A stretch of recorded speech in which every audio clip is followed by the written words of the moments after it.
So this is jewelweed. Sometimes it's called that because the flowers hang like jewels, like earrings. Other times because if there were water on here, it had jewels on the plants themselves. Regardless, this is an annual in the impatiens family. Its main pollinators are hummingbirds and bumblebees. They're the ones who are big enough and strong enough, powerful enough, with long enough tongues to get back in there and get the nectar resources. Having said that, though, there's a problem, and that is this is an annual. And let's say that as showy as you are, nobody comes and visits you. If that were the case, then all of a sudden you're in trouble because you only live 1 year, you can't reproduce. So you can't always count on guys like this bumblebee coming to visit you. So if nobody visits them, they hedge their bets. They produce these beautiful regular-looking flowers, but they also produce something called cleistogamous flowers.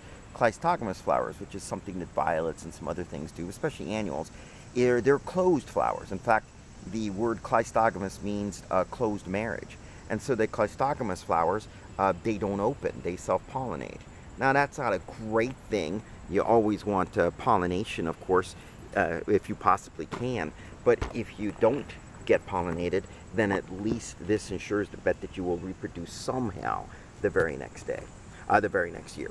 So that's how it hedges its bet. It's going to pollinate, whether it's by an animal like these bumblebees or whether it self-pollinates. It will produce seeds.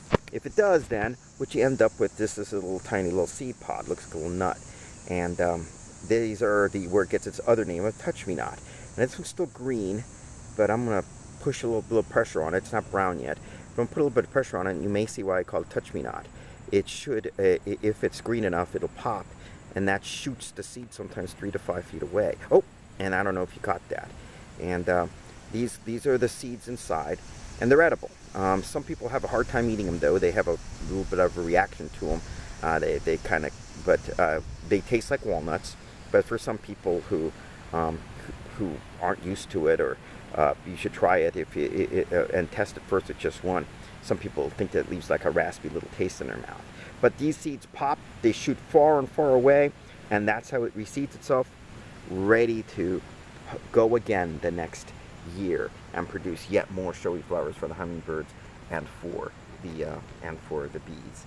This is again our common jewelweed, the more common of these annual impatiens that we have in our woods, all nice in bloom, just calling for pollinators. But again, if nobody visits, they've got their bases covered. Jewelweed, or touch-me-not.